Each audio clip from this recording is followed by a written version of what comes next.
Guys, এটা আমাদের খুব বড় ব্যাপার যে আমি এখন ইন্ডিয়া থেকে পাইয়ে নেপালে আছি। আর আমি আপনাকে আমার ঘরটা দেখাবো, মানে যে হোটেলে আমি থাকছি আজকে। এইদিকে এইসব আছে, বাট আমি সেটা তোমাকে রুমটা দেখাই। বেশ রুম। এখান থেকে ঢুকো, এইদিকে নিচে আমার মা ঘুমায়, আর আমি কিন্তু ওপরে ঘুমাই। খুব ভালো জায়গাটা ওপরে। এইদিকে কটা পেন্টিংও আছে, যে পেন্টিংগুলো আমাকে ভালো তো লাগছে, আর বাট আমাকে ওপর জায়গাটা মানে এদিক ওদিক হয়ে যাচ্ছে অনেক। এই যে এই খাটে আমার বাবা ঘুমায়, আর এই খাটটাতে আমি ঘুমাই। এই খাটে শুধু আমাকে খুব ভালো। তাহলে গুড নাইট। আমি জুতো পরে খাটে চেপে গেছি,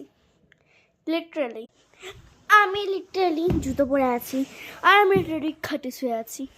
তো আপনার কেমন লাগলো আমার রুম? যদি ভালো লাগে তো একটু লাইক করে দেন, আর সাবস্ক্রাইব তো করেন প্লিজ। মাত্র 8টা সাবস্ক্রাইবার্স। আর এই নিচের অবস্থা, কতগুলো পোকা জানলার বাইরে, ভাবতে পারছো? আচ্ছা ঠিক আছে, গুড নাইট। আর আজকে আমি ঘুমাচ্ছি রাত্রে, আর কি।